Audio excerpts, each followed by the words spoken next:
Hello guys, contributory career के हवाले से आज का व्लॉग नहायत इंपॉर्टेंट है। वो लोग सुन लें जो कंट्रीब्यूटरी कैरियर के हवाले से फ़िक्रमंद हैं। उन्हें पता होना चाहिए कि कंट्रीब्यूटरी कैरियर कब, कैसे, कब, कहाँ, कितना वो हासिल कर सकते हैं। गाइस, आज की इंफॉर्मेशन इसी व्लॉग में डिटेल के साथ।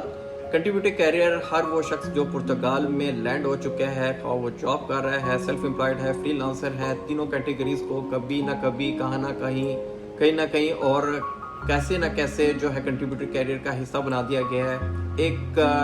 एक फिक्स अमाउंट के साथ एसोसिएट करते हुए पर मंथ, क्वार्टरली, डिपेंड करता है सिनेरियो के ऊपर, आपको पे करना होता है। गाइस, अगर तो आप एम्प्लॉई हैं कंट्रीब्यूटरी कैरियर में तो आपका 11% पर मंथ ग्रॉस सैलरी से डिडक्ट हो जाएगा, और मेरे रिमेनिंग 23.74 जो है आपका एम्प्लॉयर आपको इसमें सपोर्ट कर रहा होगा, आपकी कंपनी आपको सपोर्ट करी होगी कंट्रीब्यूटरी कैरियर में।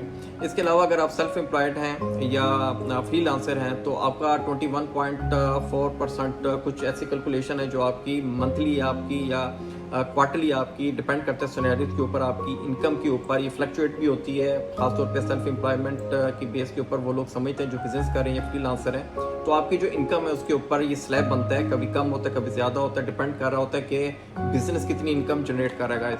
इसके अलावा मैं बताता चलो एलिजिबिलिटी फॉर कंट्रीब्यूटर बेनिफिट क्या होगी। कंट्रीब्यूटिव बेनिफिट्स की डिफरेंट एलिजिबिलिटी है, और इसकी एलिजिबिलिटी जो है वो कैटेगरीज के ऊपर गेज की जा रही होती है। सबसे पहले अगर हम पेंशन बेनिफिट्स की बात करें तो हमें समझ लेना ज़रूरी होगा कि जो मेचोरिटी है इसकी, कि आप कब बेनिफिट हासिल कर सकें कंट्रीब्यूटरी कैरियर का, तो मिनिमम 15 ईयर सर्विस आपकी होनी चाहिए, जिसकी बेस के ऊपर आप क्लेम कर सकते हैं। आप एप्लीकेशन दे सकते हैं सुगंधा सोशल के ऑफिस में कि जी आपको ये बेनिफिट्स लेने हैं, आपने विदड्रॉ करने हैं, देन वो आपको अप्रूवल दे देंगे। और इसके अलावा अनएम्प्लॉयमेंट बेनिफिट हमारे जहन में ये भी आता है कि हमें 1 महीना नहीं हुआ, 2 महीना नहीं हुआ और हमें कॉन्ट्रैक्ट हमारा टर्मिनेट हो चुका है, ख़त्म हो चुका है, जनाब अभी हम फंदू लेने के जो है एलिजिबल हो चुके हैं। हम जो है वो अभी सोशल सिक्योरिटी के ऑफिस जाएंगे या हम IEFP के ऑफिस जाएंगे, वहाँ रजिस्टर करके अपने आप को फंदू लेंगे। बड़ी सी मिसकंसेप्शन और मिसअंडरस्टैंडिंग है और डाउट्स है लोगों के ज़हनों में। इस चीज़ को मैं क्लियर करना चाहता हूँ। फंदू या अनएम्प्लॉयमेंट बेनिफिट का जो स्लैब है वो 366 डेज बनता है आपका 2 इयर्स के अंदर। अगर 366 डेज आपकी जो कह लें कि सोशल डिडक्ट हुआ है, आपने शेयर किया कंट्रीब्यूटरी कैरियर में, पर मंथ जो आपकी सैलरी रही है, जो पर मंथ आपकी डिडक्शन रही होगी 11% के हिसाब से, अगर 365 डेज तक वो होती रही है, then you are the eligible for the fund या अनएम्प्लॉयमेंट बेनिफिट। इससे कम है तो एलिजिबिलिटी क्राइटेरिया में नहीं आते आप। तो ये चीज़ों को समझने की ज़रूरत है। कहीं भी कब भी आप अप्लाई करें तो ये चीज़ों को ज़हन में रखें कि आपकी एलिजिबिलिटी होना लाजमी है किसी भी कंडीशन में, किसी भी सिचुएशन में।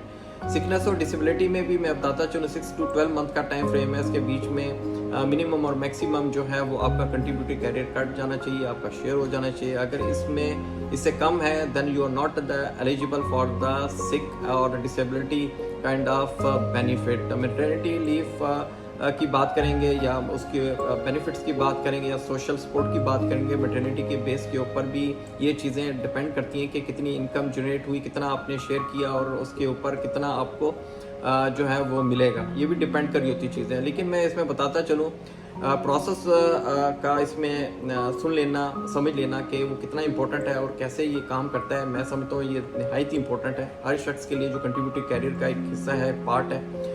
कंट्रीब्यूटरी कैरियर के हवाले से अगर सेल्फ एम्प्लॉयड है तो वो खुद एक एप्लीकेशन लिखेगा और सुगंधा सोशल के ऑफिस जाके वहाँ पे रजिस्टर होगा, वहाँ पे एप्लीकेशन दिखाएगा जिसकी बेस के ऊपर उसको बेनिफिट मिलेंगे। अगर एम्प्लॉई है कहीं पे काम कर रहा है तो उसको एम्प्लॉयर उसको सपोर्ट कर रहा होगा, उसको अथॉरिटी लेटर देगा जिसकी बेस के ऊपर उसको ये बेनिफिट मिल रहे होंगे।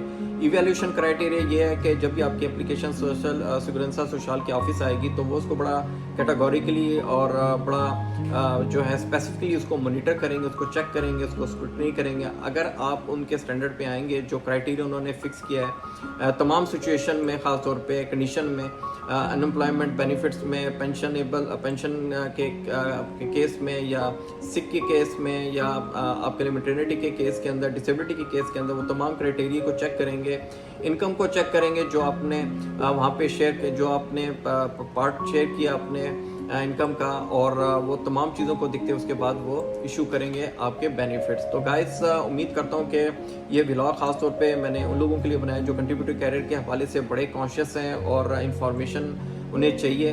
तो ये चीज़ें ज़हन में रखें कि जब भी आप कंट्रीब्यूटर कैरियर के हवाले से कहीं भी अप्लाई करने जा रहे हो तो कुछ सर्टेन इन्फॉर्मेशन जो मैंने आपको दी है वो आपके जहन में होनी चाहिए जब भी आप अपने सोशल बेनिफिट्स अप्लाई करें। तो गाइस उम्मीद है कि व्लॉग आपको पसंद होगा, तो काइंडली लाइक करें, सब्सक्राइब करें और ज़्यादा से ज़्यादा शेयर करें।